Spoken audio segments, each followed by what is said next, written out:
மேஷம் நெருப்பு ராசி.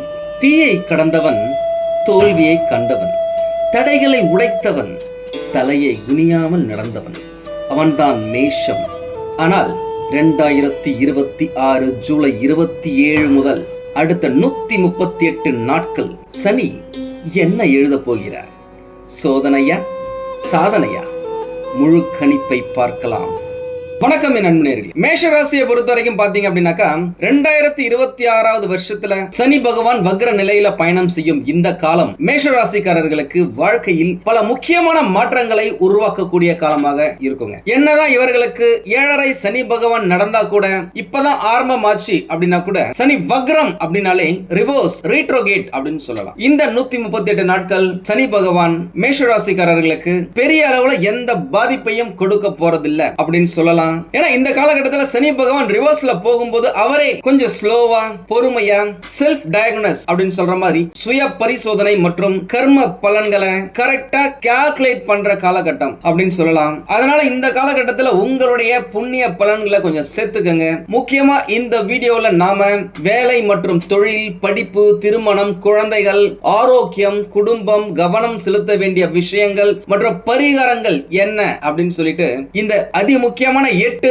விஷயங்களை நம்ம பார்க்க போறோம். இந்த ஜோதிடம் அப்படின்றதே ஒரு அறிவியல், ஒரு சயின்ஸ். சுவிட்ச போட்டா எப்படி லைட் எரியுதோ, ஃபேன் ஓடுதோ, அந்த மாதிரி நீங்க பிறக்கும் பொழுது இருந்த கடக ரேகை, மகர ரேகை, பூமத்திய ரேகை, நட்சத்திரங்கள், கிரகங்கள் இப்படின்னு எக்கச்சக்கமா இருக்கு. இதுல எந்த நட்சத்திரத்துக்கிட்ட இருந்து உங்களுக்கு பவர் வந்துச்சோ அதனை அடிப்படையாக கொண்டு இந்த ஜோதிடம் அறிவியல் பூர்வமாக நிரூபிக்கப்படுதுங்க. முக்கியமா உங்களுடைய வேலை மற்றும் தொழிலை பத்தி பாத்தீங்க அப்படின்னாக்கா மேஷராசிக்காரர்களை பொறுத்த வரைக்கும் சனி பகவான் இந்த வக்ர பயிற்சி காலம் தொழில் ரீதியாக நல்ல விஷயங்கள் நிறைய நடக்கும். அதே நேரம் ஒரு சில விஷயங்களை நீங்க கவனமாவும் இருக்கணும். கடந்த சில மாதங்களாக நீங்கள் செய்த உழைப்புக்கு உடனடியா பலன் கிடைக்கல அப்படின்னு நீங்க நினைச்சிருக்கலாம். சில மாசம் இல்ல சில வருஷங்களாகவே நீங்க நினைச்சது நிறைய நேரம் நடக்கல.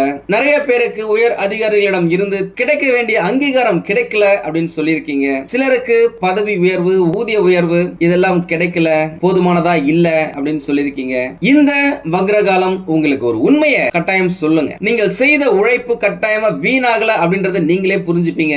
அந்த அளவுக்கு நிறைய நல்ல விஷயங்கள் நடக்க ஆரம்பிக்கும். முன்பு கவனிக்கப்படாத உங்களுடைய திறமைகள் தற்பொழுது மெதுவாக வெளிப்பட ஆரம்பிக்கும் அப்படின்னு சொல்லலாம். குறிப்பா அரசு வேலை, நிர்வாகத்துறை, கட்டுமானம், இயந்திரம், பாதுகாப்பு, தகவல் தொழில்நுட்பம் மற்றும் தனியார் நிறுவனங்கள்ல பணிபுரியறவங்களுக்கு எல்லாம் புதிய பொறுப்புகள் கிடைக்கும். ஆனா ஒரு விஷயத்துல நீங்க கவனமா இருக்கணும். உயர் அதிகாரிகளிடம் தேவையற்ற வாக்குவாதத்தை செய்யாதீங்க.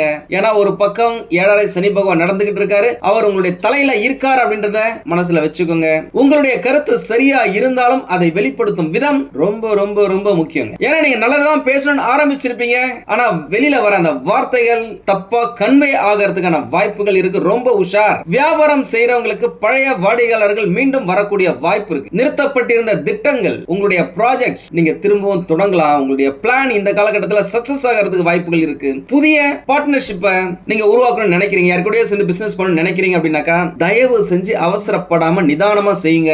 இந்த காலகட்டத்தில் உழைப்பை அதிகமா போட்டு பலன்கள் தாமதமா வந்தாலும் கட்டாயமா வரும் காலகட்டம் இந்த 138 நாட்கள் அப்படின்னு சொல்லலாம். படிப்பை பொறுத்த வரைக்கும் பாத்தீங்க அப்படின்னாக்கா படிக்கும் மாணவர்களுக்கு போட்டி தேர்வுகளுக்கு யாரெல்லாம் ரெடி ஆயிட்டு இருக்கீங்களோ இந்த சனி பகவானின் வக்ர பயிற்சி காலகட்டம் ரொம்ப முக்கியமான காலகட்டம் அப்படின்னு சொல்லலாம். இதுவரைக்கும் எப்படியோ இந்த 138 நாட்கள் கட்டாயம் நீங்க படிப்புல கவனத்தை செலுத்தி ஆகணுங்க. அதுல எந்த மாற்றமும் இல்ல. அதே நேரம் உங்களுடைய மனசுல தேவையில்லாத பல எண்ணங்கள் ஓடிட்டு இருக்கும். நேத்து பார்த்த சினிமா பத்தி, வரப்போற படத்தை பத்தி, கிரிக்கெட் மேட்சை பத்தி, நண்பர்களை பத்தி, காலேஜை பத்தி, போய் சேர வேண்டிய காலேஜை பத்தி, இந்த மாதிரி நிறைய விஷயத்தை நீங்க யோசிச்சுட்டு இருப்பீங்க. புக்கை திறந்தாலே வேற ஏதாவது பத்தி நீங்க திங்க் பண்ணலாம். இதனால உங்களுடைய கான்சென்ட்ரேஷன், உங்களுடைய போக்கஸ் குறையறதுக்கு வாய்ப்புகள் இருக்கு. ஆனா சனி பகவான் உங்களுக்கு ஒரு நல்ல பழக்கத்தை கற்றுக் கொடுக்க போறாரு. டைம் மேனேஜ்மெண்ட் இந்த காலகட்டத்தில் ரொம்ப முக்கியம். சரியான நேரத்துல எழுந்து சரியா படிக்க ஆரம்பிங்க. போக்கஸ்டா இருங்க.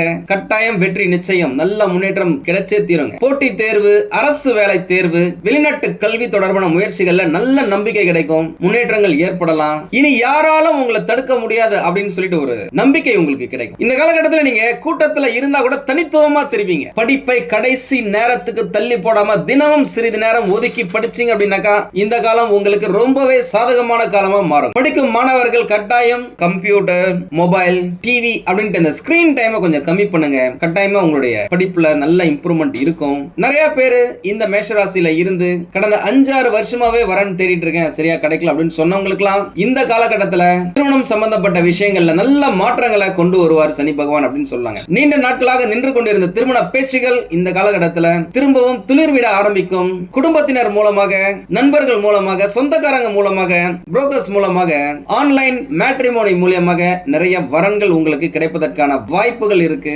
நிறைய தகவல்கள் வரும், அது உங்களுக்கு சந்தோஷத்தை கொடுக்கும் அப்படின்னு சொல்லலாம். அதே நேரம் எந்த ஒரு விஷயத்தையும் அவசரப்பட்டு முடிவை எடுக்காது. ஏன்னா 7.5 சனி பகவான் நடந்திருக்காரு, அதுக்காக அச்சோ 7.5 நடக்குதா அப்ப சரி ஓகே ஒரு 7 வருஷம் கழிச்சு திருமணம் பண்ணலாம், நோ, அந்த மாதிரி எதுவும் முடிவு பண்ணாதீங்க. நேரா போங்க, பாருங்க அவங்களுடைய குணநலன் என்ன, குடும்ப பின்னணி என்ன, எதிர்கால திட்டங்கள் என்ன அப்படின்றத தெரிஞ்சுக்கிட்டு எல்லாத்தோட முக்கியம் ஜாதகம் மேட்சிங் இருக்கான்னு பாத்துக்கங்க. ஒரு ஜோதிடரிடம் மட்டும் இல்லாம 2-3 பேர்கிட்ட கேளுங்க.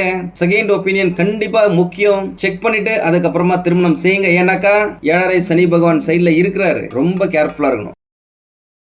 ஏற்கனவே திருமணமானவர்களுக்கு சில கருத்து வேறுபாடுகள் இருக்கலாம். அதுக்கு காரணம் பெரும்பாலும் ஈகோ தாங்க. நான் சொல்றதுதான் கரெக்ட் அப்படின்னு எல்லாருமே பேச ஆரம்பிப்பாங்க.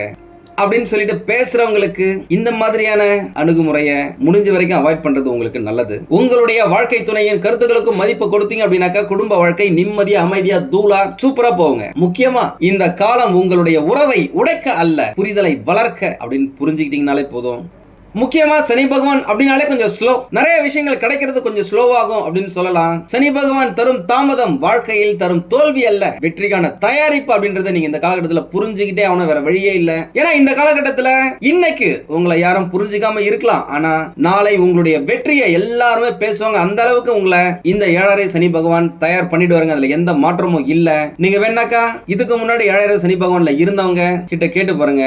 நீண்ட நாட்களாக திருமணமாகி குழந்தை பேர் இல்லாதவர்களுக்கு இந்த காலகட்டத்தில் குழந்தை பிறப்பதற்கான வாய்ப்புகள் கொஞ்சம் இருக்கு அப்படின்னு சொல்லலாம். அது என்ன கொஞ்சம் அப்படின்னாக்கா உங்களுடைய வாழ்க்கை துணையின் ராசி நட்சத்திர பலன்களை பொறுத்து இந்த விஷயங்கள் மாறலாம். ஒரு பக்கம் குரு பகவானுடைய சப்போர்ட் இருக்கு, அவர்தான் புத்திரகாரகன் அப்படின்னு சொல்லலாம். அவருடைய பார்வை உங்களுடைய ராசி மேல படுது, அதனால உங்களுக்கு கண்டிப்பா நல்லதா இருக்கும் அப்படின்னு சொல்லலாம். இப்ப இல்ல அப்படின்னா கூட டிசம்பர் மாசத்துக்கு பிறகு உங்களுக்கு ரொம்ப சூப்பரா இருக்கும். அதனால தைரியமா நிம்மதியா ஜாலியா இருங்க, எதை பத்தியுமே யோசிக்காதீங்க. மருத்துவர்களின் ஆலோசனையை கேட்டு நடந்தீங்க அப்படின்னாக்க கட்டாயமாக உங்களுடைய இல்லத்துல மழலை சத்தம் கேட்கும். அதற்கான வாய்ப்புகள் பிரகாசமா இருக்கு. ஏற்கனவே குழந்தைகள் இருக்கு அப்படின்னாக்க அவர்களுடைய கல்வி திறமைகள் மற்றும் எதிர்காலத்தை பத்தி நீங்க நிறைய போக்கஸ் பண்ண ஆரம்பிப்பீங்க. ஒரு சில பெற்றோர்கள் உங்களுக்கு குழந்தை இருக்கு அப்படின்னாக்க அவர்களுடைய மதிப்பெண்ணை பத்தி, படிப்பை பத்தி அதிகமா யோசிப்பீங்க. சில நேரம் கவலைப்படவும் வாய்ப்புகள் இருக்கு. அதே நேரம் குழந்தை மேல நம்பிக்கை வைங்க, அவங்க கண்டிப்பா பெரிய அளவுல சாதிப்பாங்க. நான் ஏற்கனவே சொன்ன மாதிரி நிறைய பேருக்கு இந்த காலகட்டத்தில் குழந்தை தொடர்பான நல்ல செய்திகள் வரக்கூடும். அவங்க செய்யற சின்ன சின்ன விஷயங்களையும் பாராட்டுங்க, அது உங்களுக்கு பெரிய அளவுக்கு ஊக்கத்தை கொடுக்கும் அப்படின்னு சொல்லலாம். உடல் நலனை பொறுத்த வரைக்கும் பாத்தீங்க அப்படின்னாக்க இந்த சனி பகவானின் வக்ர பயிற்சி காலத்துல மேஷராசிக்காரர்கள் அதிகமா கவனம் செலுத்த வேண்டியது உடல் நலன்ல மட்டும்தாங்க. குறிப்பா இந்த மன அழுத்தம், தூக்கமின்மை, தலைவலி, கண் சோர்வு, ஷோல்டர் பெயின், ஜாயிண்ட் பெயின், இந்த மாதிரியான விஷயத்துல ரொம்ப போக்கஸ்டா இருங்க. வேலை நிறைய இருக்கு, வேலையை முடிக்கணும் அப்படின்னு சொல்லிட்டு சரியான நேரத்துக்கு தூங்காம இருக்காதீங்க.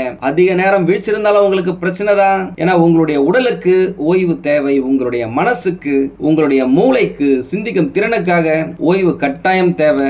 டெய்லி வாக்கிங், ஜாகிங் போறது உங்களுடைய வாழ்க்கையில பெரிய மாற்றத்தை கொடுக்கும் அப்படின்னு சொல்லலாம். சரியான நேரத்துக்கு சாப்பிடுங்க, சரியான நேரத்துக்கு தூங்குங்க, தேவையான அளவுக்கு தண்ணியை குடிங்க. முக்கியமா இந்த காலகட்டத்தில் ஒழுக்கமா, டிசிப்ளினா இருங்க. ஏன்னா சனி பகவான் எப்பயுமே இந்த விஷயத்தை ரொம்ப போக்கஸ் பண்ணுவார் அப்படின்னு சொல்லலாம். நீங்க என்ன பண்றீங்களோ அது உங்களுக்கு இந்த காலகட்டத்தில் பிரதிபலனா வந்து அமையும், அதுல எந்த மாற்றமும் இல்ல. குடும்பத்தை பொறுத்த வரைக்கும் பாத்தீங்க அப்படின்னாக்க குடும்ப வாழ்க்கையில சில நல்ல மாற்றங்கள் ஏற்படும். நீண்ட நாட்களாக பேசாமல் இருந்த உறவினர்கள் இந்த காலகட்டத்தில் மீண்டும் பேசுவாங்க. குடும்ப உறுப்பினர்களிடம் பேசும் நேரம் கொஞ்சம் அதிகரிக்கலாம். ஆனா சில நேரத்தில் சிறிய கருத்து வேறுபாடுகள் ஏற்படலாம். குறிப்பா சகோதரர்கள் மற்றும் உறவினர்களிடம் பேசும்போது வார்த்தைகள்ல ரொம்ப கவனமா இருக்கணும். ஏன்னா நீங்க கோபத்துல வார்த்தையை விட்டீங்க அப்படின்னு வச்சுங்களேன், அந்த ஒரு வார்த்தை ரொம்ப நாளைக்கு மனக்கசப்பை ஏற்படுத்திடுங்க. அதனால இந்த காலகட்டத்தில் குடும்ப ஒற்றுமையை பாதுகாக்கிறது ரொம்ப முக்கியம். ஏன்னா 7.5 பிரிந்த குடும்பங்கள் ஏராளம் அப்படின்னு சொல்லலாம். எந்த விஷயத்துல கவனமா இருக்கணும் அப்படின்னாக்கா முக்கியமா 4 விஷயத்துல மேஷ ராசிக்காரங்க சனி பகவானின் வக்ர பயிற்சி காலத்துல ரொம்ப ரொம்ப கவனமா இருக்கணும். முதல் விஷயம் கோபம், இரண்டாவது விஷயம் அவசரப்பட்டு எந்த முடிவும் எடுக்காம இருக்கிறது, மூன்றாவது விஷயம் கடன் மற்றும் தேவையற்ற செலவுகளை கண்ட்ரோல் பண்றது, கவனமா இருக்கிறது அப்படின்னு சொல்லலாம். நான்காவது விஷயம் வண்டி வாகனத்தை ஓட்டும் போது ரொம்ப கேர்ஃபுல்லா இருக்கணும். ஏன்னா கோபத்துல எடுக்கப்படும் முடிவுகள் கட்டாயமா ஏழரை சனி பகவான் காலகட்டத்துல பின்னாடி வருத்தத்தை ஏற்படுத்தி கொடுக்கும் அப்படின்னு சொல்லலாம். பெரிய அளவுல முதலீடு செய்யறதுக்கு முன்னாடி ஒன்றுக்கு 10 முறை யோசிக்கிறது உங்களுக்கு ரொம்ப நல்லது. திடீர்னு வர ஃப்ரெண்ட்ஸுங்க மூலமா திடீர்னு ஆன்லைன்ல சோஷியல் மீடியால உங்களுக்கு ஒரு ரெக்வஸ்ட் கொடுக்குறாங்க அப்படின்றத ரொம்ப யோசிச்சு அதுக்கப்புறமா அக்செப்ட் பண்ணுங்க, ஃப்ரெண்ட்ஷிப்பை மெயின்டைன் பண்ணுங்க.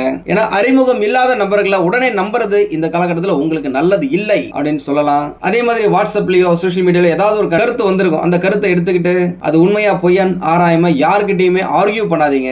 நண்பர்கள் கிட்ட பொது இடத்துல தேவையில்லாத அரசியல், இந்த கிரிக்கெட் சம்பந்தப்பட்டது, சினிமா சம்பந்தப்பட்டதை பத்தி பேசி மனஸ்தாபத்தை ஏற்படுத்திக்காதீங்க. கடைசியில நம்மளுக்கு நண்பர்கள் தான் முக்கியம், அதை முதல்ல யோசிச்சுக்கோங்க. வணங்க வேண்டிய தெய்வங்கள் மற்றும் பரிகாரங்கள் அப்படின்னு பார்த்தாக்கா சனிக்கிழமைகள்ல எல் தெய்வம் ஏற்றி வழிபடுவது உங்களுக்கு ரொம்ப நல்லதுங்க. கருப்பு எல் அல்லது கருப்பு உளுந்து கலந்த பொருட்களால் செய்யப்பட்ட உணவை நீங்க தானம் செய்யலாம். வாரம் ஒரு முறை ஹனுமன் கோயிலுக்கு போயிட்டு வரது ரொம்ப நல்லதுங்க. ஓம் சம் சனீஸ்வராய நமக அப்படின்ட்டு ஒரு 108 முறை இந்த மந்திரத்தை உங்களால முடிஞ்சா நீங்க சொல்லுங்க, அது உங்களுக்கு ரொம்ப நல்லது. முக்கியமா 18 வயசுல இருந்து 40 வயசுக்குள்ள இருக்கிறவங்க இந்த மந்திரத்தை கட்டாயம் சொல்லணும். ஏன்னா இந்த 7.5 வருஷத்துல நீங்க வளர வேண்டியத முக்கியமான விஷயத்தை விட்டுட்டீங்க அப்படின்னாக்கா அதற்கப்புறம் இந்த வருஷங்கள் உங்களுக்கு திரும்பி வராது. முக்கியமா முன்னேற வேண்டிய காலகட்டம் இதுதான். அதனால ரொம்ப கவனமா இருங்க. வயதில் பெரியவர்களுக்கு, ஏழைகளுக்கு, முடியாதவர்களுக்கு நீங்க உணவு தானம் செய்யறது சனி பகவானின் அருளை நேரடியாக பெற உதவும் அப்படின்னு சொல்லலாம். உண்மையாலுமே நீங்களே யோசிச்சு பாருங்களேன், நீங்க லட்சக்கணக்கில் சம்பளம் வாங்கும்போது கூட கிடைக்காத ஒரு சந்தோஷம் ஒரு 10 ரூபாய் நீங்க தானமா கொடுக்கும் பொழுது கிடைக்குது இல்ல, அதுதான் அந்த ஆரா. அந்த சந்தோஷம் கிரகங்களே உங்களுக்கு கொடுக்கும் சந்தோஷம். அது உங்களை பெரிய அளவுல சாதிக்க வைக்கும் அப்படின்னு சொல்லலாம். நீங்க 10 ரூபாய் கொடுத்தீங்க அப்படின்னாக்கா உங்களுக்கு 100 ரூபாய், 1000 ரூபாய் அது வேற ஏதாவது ஒரு விதத்துல கட்டாயம் திரும்பி வரும், லாபம் அதிகரிக்கும். இது நடைமுறையில நிறைய பேர் கண்ட உண்மை அப்படின்னு சொல்லலாம். முக்கியமா இந்த காலகட்டத்தில் சனி பகவான் உங்களை பயமுறுத்த வரல, உங்களை பலப்படுத்த தான் வருது அப்படின்றத ஞாபகத்துல வச்சுக்கோங்க. நீங்க எடுக்கிற ஒவ்வொரு முடிவிலையும் ரொம்ப பொறுமையை சேர்த்துக்கங்க. கோபத்தை விடுங்க, ஒழுக்கத்தை வளர்த்துக்கங்க, உழைப்பை தொடருங்கள். சனி பகவான் தாமதப்படுத்தலாம், ஆனால் உங்களுடைய பலனை, உங்களுடைய உழைப்பின் பலனை என்னைக்குமே மறந்ததும் இல்ல, மறுப்பதும் இல்ல. சனி பகவானின் அருள் உங்களுக்கும் உங்கள் குடும்பத்துக்கும் கிடைக்க நான் கடவுள் கிட்ட வேண்டிக்கிறேன். உங்களுக்கு இந்த வீடியோ பிடிச்சிருந்தா லைக் பண்ணுங்க, ரொம்ப பிடிச்சிருந்தது அப்படின்னாக்கா உங்களுடைய ஃப்ரெண்ட்ஸுக்கு, ரிலேட்டிவ்ஸ்க்கு ஷேர் பண்ணுங்க. நம்மளது வெறும் ஜோதிட நிலையம் இல்லங்க, அறிவியல், கடவுள், ஜோதிடம் இந்த மூன்றையும் ரிலேட் பண்ணி நாட்டு மக்களுக்கு எப்படிலாம் நல்லது செய்ய முடியும் அப்படின்னு சொல்லிட்டு நிறைய ரிசர்ச் நாங்க பண்ணிட்டு இருக்கோம். அது எல்லாத்தையும் உங்களுக்கு உடனுக்குடன் கிடைக்க நம்ம சேனலை சப்ஸ்கிரைப் பண்ணி வச்சுக்கோங்க. நீங்கள் இறைவனிடம் கேட்ட எல்லாமே உங்களுக்கு கிடைக்கணும்னு சொல்லிட்டு மனவளம், உடல் நலன், பொருளாதார முன்னேற்றம் என்று எல்லாமே கிடைக்க இறைவனை வேண்டி இந்த பதிவினை நான் நிறைவு செய்கிறேன். நன்றி, வணக்கம், வாழ்க வளமுடன்.